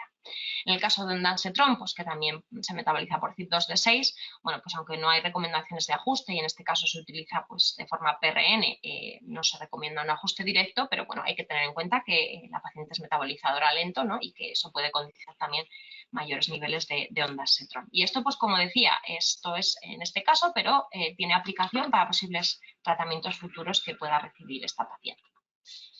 Y nada, pues bueno, para terminar y resumir, pues hemos visto que la farmacogenética es una herramienta útil para optimizar la farmacoterapia de los pacientes, que nuestro papel como farmacéuticos, hospitalarios o no, como especialistas del medicamento, pues es fundamental para colaborar en la implementación y aplicación de la farmacogenómica y farmacogenética y que, bueno, en el caso de oncomatología y trasplante, su uso está bien establecido y es imprescindible para disminuir toxicidades, pero hay otras áreas de creciente interés que incluyen, bueno, pues entre otras la psiquiatría, la neurología, cardiología y dolor que no tenemos que olvidar cuando tengamos un resultado farmacogenético de cara también a los posibles tratamientos futuros. Y bueno, pues que es necesaria e imprescindible la colaboración entre distintos profesionales, hospitales y niveles asistenciales para garantizar, ¿no? Que esta incorporación se realiza de manera sistemática en la práctica clínica. Y nada más, termino también agradeciendo a mi equipo de la unidad de farmacogenética del Hospital Gregorio Marañón, sin los cuales, pues bueno, nada de esto sería posible y a todos vosotros por vuestra atención. Vale, pues yo desde la farmacia comunitaria os quiero proponer inicialmente esta imagen que me gusta mucho, porque es lo que nos encontramos todos los días en la farmacia, ¿no? Un paciente polimedicado y en el que le están ocurriendo un montón de interacciones, un montón de reacciones adversas y que creo que no somos capaces de controlarlo a día de hoy. Y la farmacogenética lo que nos va a dar es una herramienta para poder ayudar a conseguir que esa terapia sea más efectiva y segura. Os traigo estas 3 preguntas que luego al final me gustaría que, bueno, que viéramos si somos capaces de responder, ¿no? La farmacogenética debería desarrollarse en la farmacia comunitaria y somos los profesionales más capacitados o adecuados para impulsarla. Y luego, por otro lado, somos los farmacéuticos comunitarios, estamos dispuestos a aceptar este desafío y asumir esta responsabilidad. Bueno, yo os voy a hablar un poco de lo que hacemos en la farmacia y de cuál es mi perspectiva, ¿no? de esta nueva disciplina. Como veis, las fortalezas que tenemos ante las preguntas que os he planteado anteriormente son claras, ¿no? La formación que tenemos en farmacología pocos profesionales sanitarios tienen esa formación como los farmacéuticos. Tenemos un fácil acceso a nuestra farmacia, el paciente no tiene que pedir cita ni hacer cola. Tenemos la consolidación de todas las prescripciones del paciente. Eso es que, como todos sabéis, vuestros pacientes cuando llegan a la farmacia vienen de distintos médicos y ahora de distintos prescriptores. Y nosotros sí tenemos esa información, con lo cual somos una herramienta muy útil para poder evaluar de manera conjunta toda su medicación. Luego, esto supondría una alta motivación para el desarrollo profesional del farmacéutico. También contamos con una logística farmacéutica que en su mayor parte está en manos farmacéuticas en España y que hace que la gestión de las muestras sea muy fácil. Todos tenemos distribuidores que vienen más de una vez a la farmacia y nos pueden llevar esas muestras a laboratorios de referencia y hacer que esas determinaciones sean eficientes. Y luego en los últimos años, pues sobre todo a raíz de la pandemia, se ha abaratado muchísimo el costo de estos análisis genéticos. Por contra, tenemos una barrera que lo que tenemos que hacer es empezar a trabajarlas. Como una es la falta de formación en este tema en concreto, y por eso es tan importante pues, un webinar como este o cursos de formación que se están iniciando para que estemos totalmente actualizados en este tema.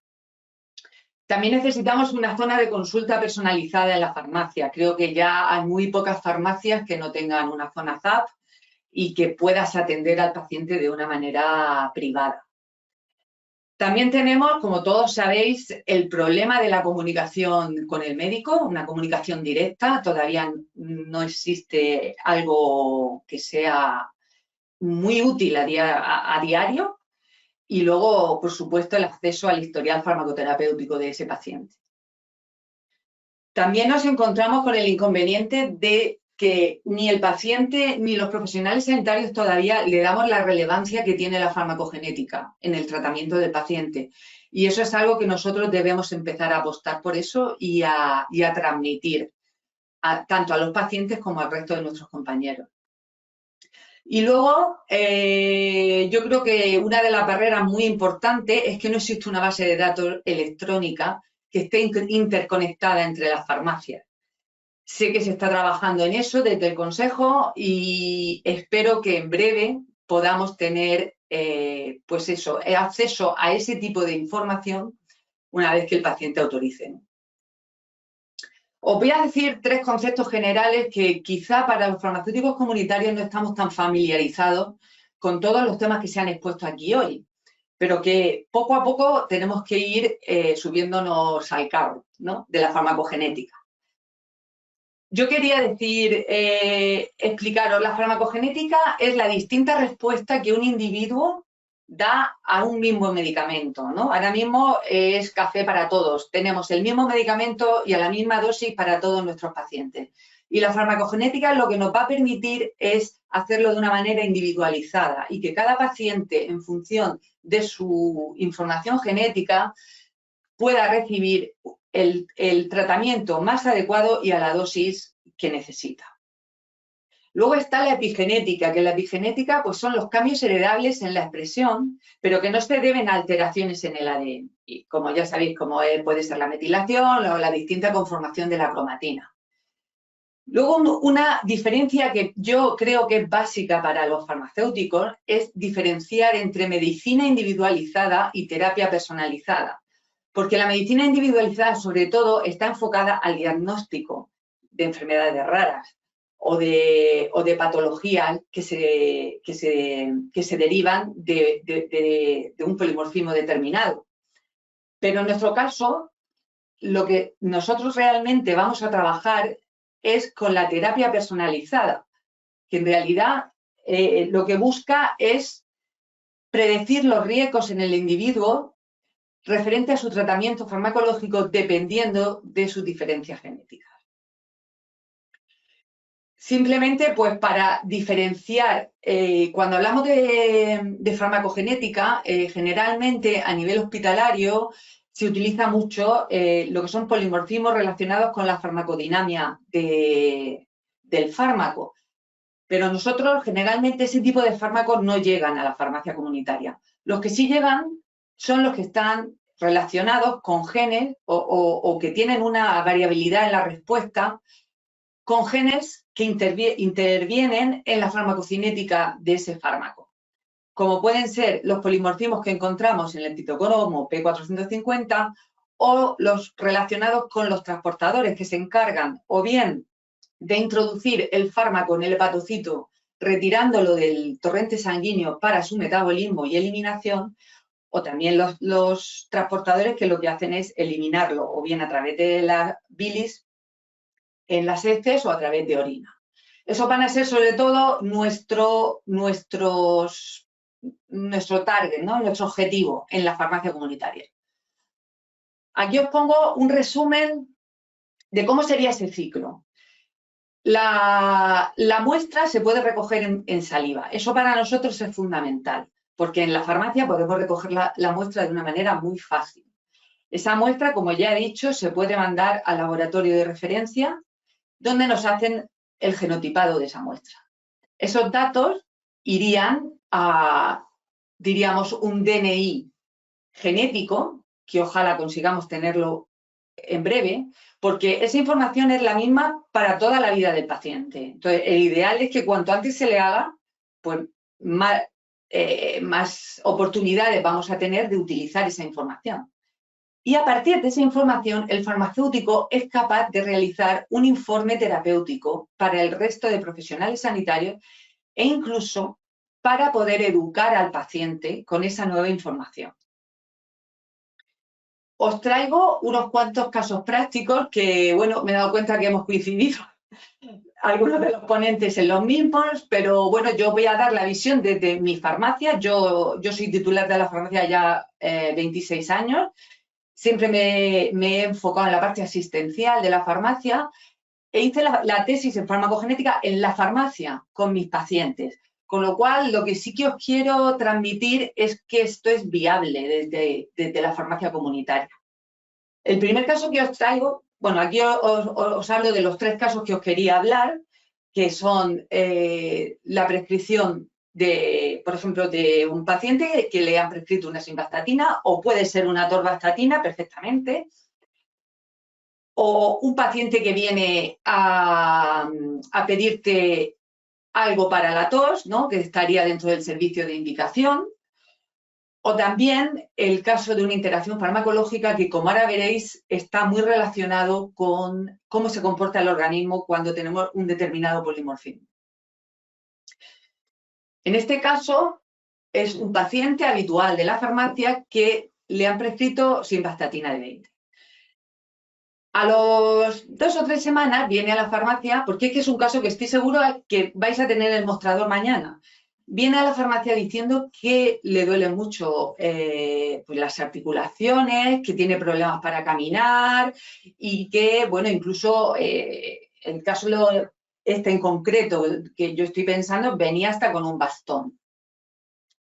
En la farmacia lo pasamos a la zona ZAP y le hicimos el seguimiento farmacoterapéutico para descartar que se estuviera produciendo ninguna interacción dentro de toda la medicación que estaba tomando. No había interacciones, no había duplicidades, no había sobredosificaciones, con lo cual pensamos que quizá podríamos estar con un paciente que tuviera un polimorfismo determinado que en fecha se podría relacionar con la simvastatina. Con lo cual solicitamos que se le hiciera el análisis genético tanto del CYP3A4, que es el que utiliza la simvastatina, como del transportador, el SLCO1B1, que es como se denomina el gen, pero el transportador se denomina el OATP1B1, la proteína, para saber si realmente este paciente estaba metabolizando este fármaco de manera anormal. Este es el mismo esquema que os ha puesto Marisa en su presentación. Esto lo tenéis en la página de PharmGKB, que está abierta a todos, y que, como veis, perdón, porque no sé qué me ha hecho el... No sé si vosotros me estáis... Yo es que no lo tengo en la pantalla, vale. ¿Vosotros me oís?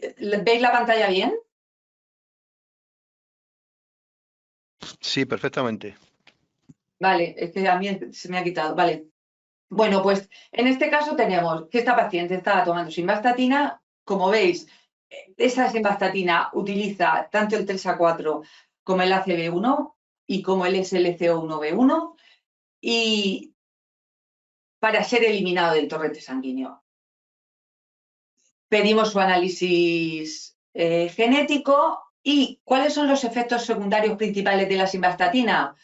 Pues, sobre todo, la elevación de la creatinquinasa en el caso ya de rhabdomiolisis y luego las transaminasas. Pero también tenemos mialgia, que era el efecto secundario que nuestro paciente nos estaba refiriendo.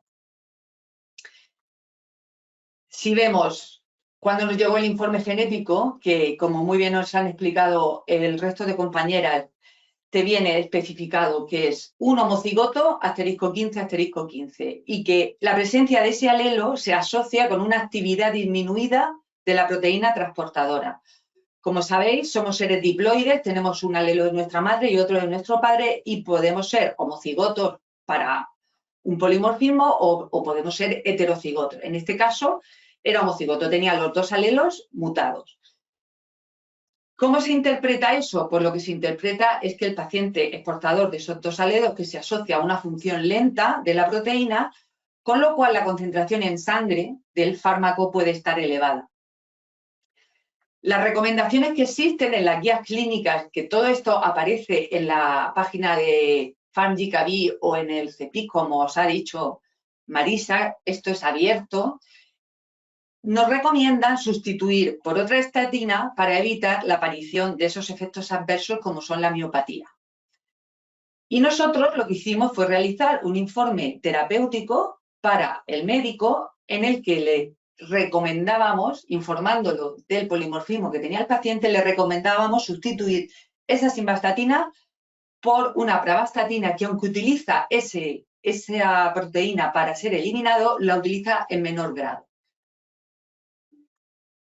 Esto es la página del PharmGKB para que veáis cómo cualquiera podemos tener acceso a esta información y donde te está diciendo que realmente se debería modificar esta estatina. Este es un caso que vais a tener en la farmacia y que tenemos que estar atentos y verlo con los ojos del farmacéutico y no, como se está viendo hasta ahora, que es un problema de salud nuevo. El paciente aparece con dolores y entonces puede ser que tenga artrosis. Y entonces le ponemos el tramadol. Y del tramadol empieza a darle vómito y entonces le ponemos el primperam. Y entonces lo que quiero transmitiros es, cuando venga un paciente con un problema de salud, por favor, pensar en que no sea derivado de la medicación y si no encontráis nada que esté actuando a nivel de interacciones o a nivel de sobredosis o a nivel de, como hemos dicho antes, de duplicidades, pensar que puede ser que tenga un polimorfismo determinado para ese fármaco. En el caso de la indicación farmacéutica voy a ir muy rápido. Estas son las preguntas que, como todos sabéis, se le debe de hacer a una persona que viene a la farmacia y te dice dame algo para, y que es uno de los servicios más farmacéuticos que tenemos, en el que en este caso el paciente no tenía alergia, no tomaba otro medicamento, problemas de salud, simplemente dolores de cabeza esporádicos, sus valores analíticos estaban todos en rango, pero nosotros, como lo teníamos en este servicio, en el servicio de seguimiento también, sabíamos que tenía un polimorfismo homocigoto para el cito T6, el asterisco 3, asterisco 3. Aquí os traigo el mismo esquema de antes, en el que, ¿qué pasa con el? Cuando te llega un paciente a la farmacia pidiéndote un jarabe de Palator, instintivamente te vas al dextrometorfano. ¿Qué ocurre con el dextrometorfano? Pues que utiliza el CYP2T6.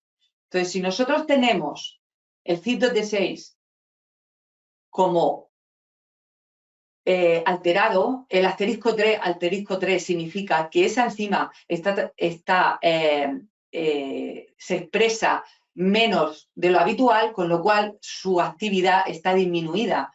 Y eso significa que se nos está acumulando la lactosis de dextrometorfano. Y aquí mismo, en la página que os he dicho, del PharmGKB, nos está diciendo que las concentraciones deben ser muy inferiores a las que debería de tomar un paciente que fuera intermedio o normal. Pues nosotros sabemos que es homocigoto, que tiene los dos alelos mutados, que eso se asocia con una disminución en la actividad de la enzima, que se recomienda ajustar la dosis y en nuestro caso lo que hicimos fue recomendar un jarabe a base de plantas medicinales que no llevara ninguna sustancia que utilizara el gen CYP2D6 para su metabolismo. Y ya por último os hablo de otro caso, el caso de las interacciones. Hay algo que es muy característico y es que hay fármacos que actúan como inductores o como inhibidores de estas enzimas y de estos transportadores, independientemente de que el paciente tenga el genotipo normal.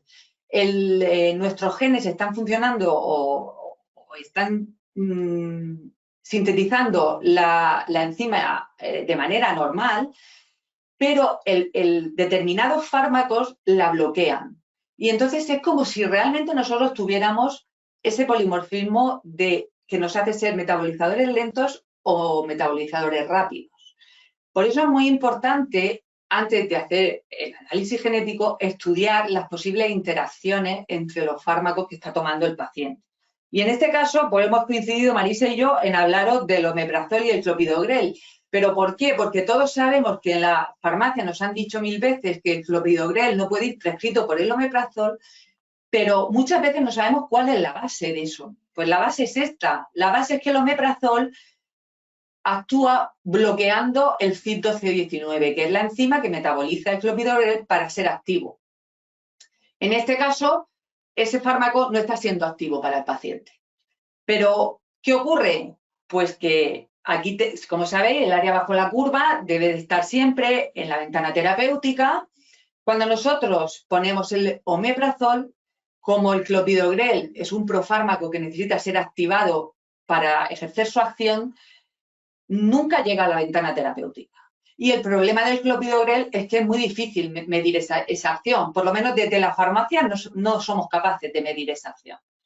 Pero esto tiene una solución muy fácil y es sustituir el omeprazol por pantoprazol, porque este tiene una actividad inhibidora del 12-19 muy pequeña, con lo cual estaría solucionado el problema.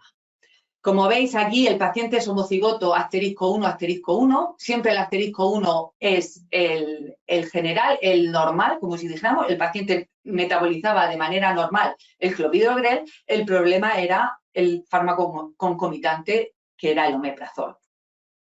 Y ya como conclusiones, volvemos a las preguntas de antes, ¿no? ¿Se debe de desarrollar en la farmacia? Pues para mí creo que somos el profesional sanitario más accesible a la población y que jugamos un rol fundamental a la hora de detectar problemas de seguridad y efectividad de los tratamientos. Somos capaces o somos los más adecuados para impulsar esta nueva disciplina. Pues creo que estamos especialmente posicionados por nuestro profundo conocimiento de la farmacología, que hace que seamos capaces de interpretar estos informes que nos mandan nuestros compañeros analistas y que además somos capaces de proporcionar recomendaciones terapéuticas para evitar estos problemas. Y luego, el farmacéutico es su momento para liderar este desafío, pues es ahora o nunca, esa es mi opinión. Es una oportunidad de evolucionar profesionalmente para que realmente nuestro papel como agente de salud sea el de optimizar la terapia y sea reconocido a nivel de población y del resto de agentes sanitarios. Y nada más, muchísimas gracias y sobre todo transmitiros que esto lo podemos hacer, que es sencillo, que estamos capacitados y que lo único que necesitamos es dar el paso. Y muchas gracias a todos, especialmente al Consejo y a la sociedad científica que organizó el webinar. Pues muchas gracias, María Jesús, muchas gracias a todos los asistentes también.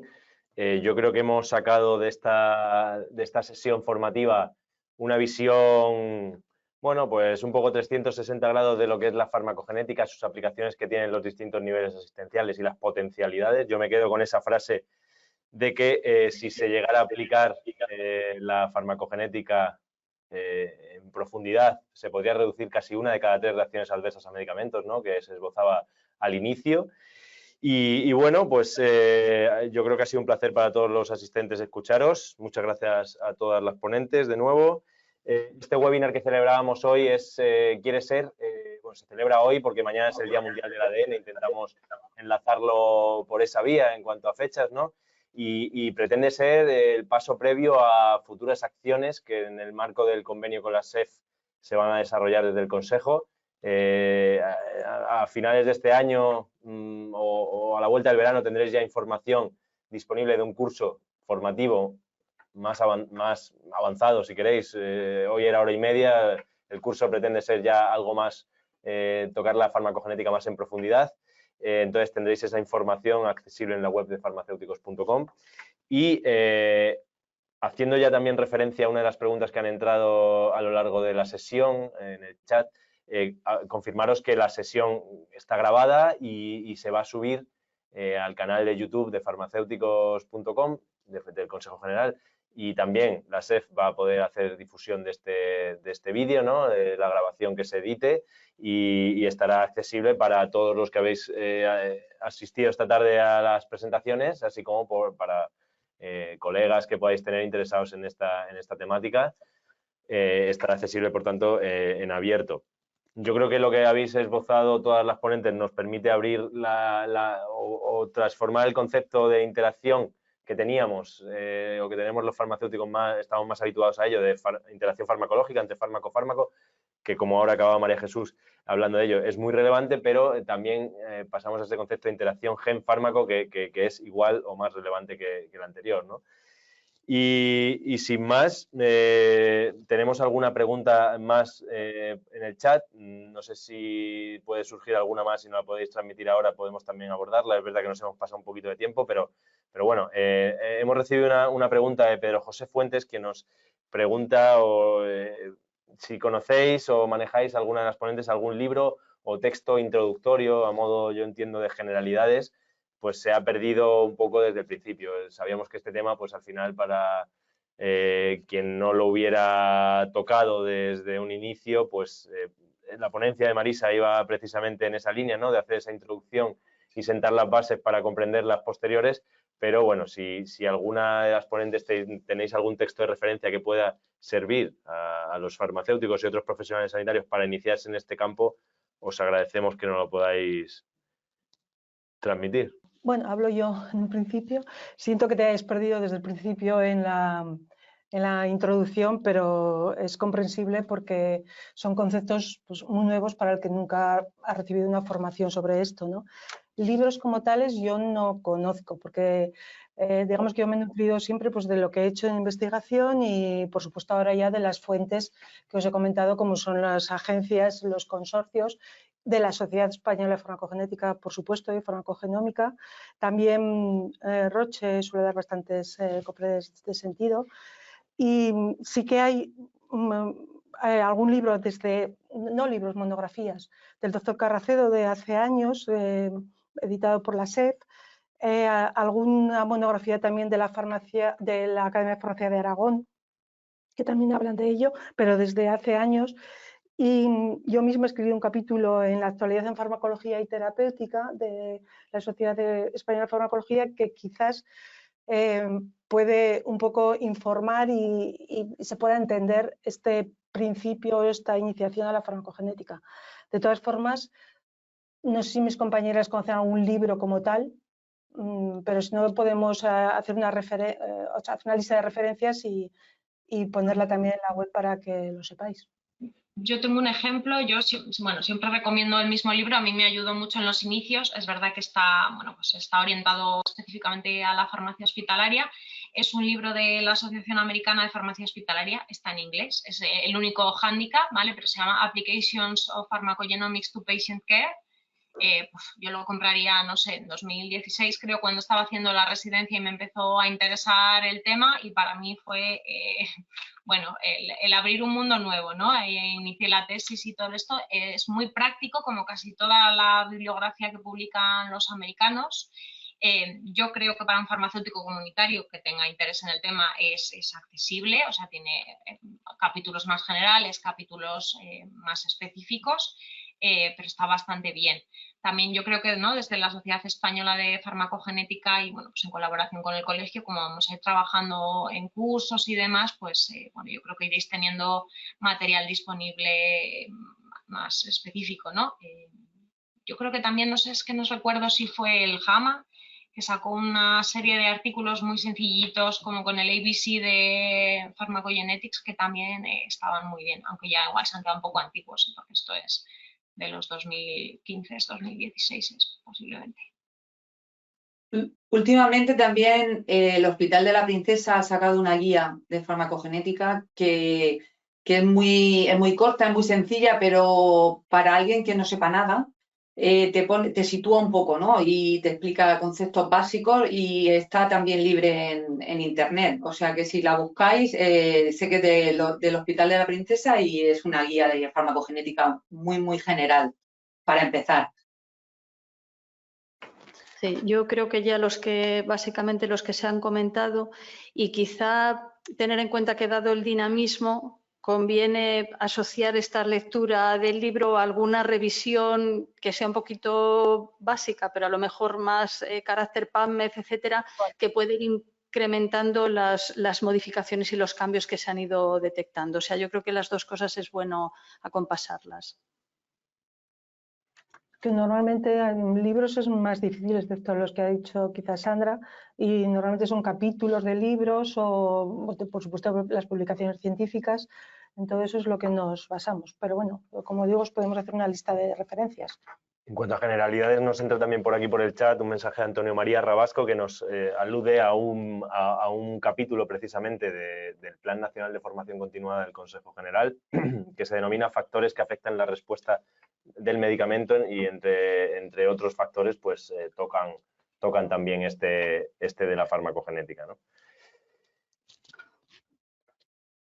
Por avanzar, tenemos otro par de preguntas un poquito más específicas. John Sánchez nos pregunta si en vuestros centros se realiza el estudio farmacogenético de CYP3A5 y CYP3A4 de manera sistemática a todos los pacientes trasplantados a fin de facilitar el ajuste de dosis. Entiendo que aquí Sandra y María os podéis dar por aludidas. Sí, yo os comento nuestro caso. Nosotros las pruebas las tenemos disponibles. El CYP3A5, pues yo creo que ya lo pusimos a punto allá por 2011, pero actualmente lo están realizando fundamentalmente para trasplante renal, ¿vale? Que es donde, bueno, pues donde hay más evidencia, donde ellos se sentían más cómodos y es parte de su protocolo y se hace siempre antes del inicio del tratamiento. El CYP3A4 lo tenemos disponible. Ya hemos comentado que complementa esta información, pero como la evidencia no es tan directa, no hay una recomendación de ajuste de dosis directa y además, bueno, pues es una enzima cuya expresión no viene muy condicionada por los tratamientos concomitantes y demás, y en nuestro caso no usamos modelos farmacocinéticos en el que se pueda incorporar, pues no lo hacemos de forma sistemática. Se puede hacer, pues eso, a casos o en contextos de evaluación más específicos. Sí, nosotros sí los tenemos disponibles. Lo que pasa es que esto depende mucho del facultativo, lo familiarizado que esté, etcétera. Entonces, de no haber unas directrices que obliguen a hacerlo, y uno de los aspectos también que ocurre con el 3A5 es que como la frecuencia es muy baja de los que no son deficientes, pues al final en muchas ocasiones se solicitaba pero no identificaban. Y eso también es muy importante de cara a que el facultativo no desista por el hecho de que no encuentre directamente una asociación. Pero es totalmente aleatorio y es un poco a criterio del facultativo. Lo que pasaba al principio con DPID, que ahora ya no ocurre, porque DPID ya todo el mundo tiene una actitud terapéutica consensuada. Muy bien, pues yo creo que queda respondida. Y hilando con esta pregunta también, entiendo para vosotras dos, nos pregunta María Vuelta si, nos pregunta qué tipo de sondas utilizáis para la determinación del gen NUD-T15. ¿Todos los reactivos tienen marcaje IVD?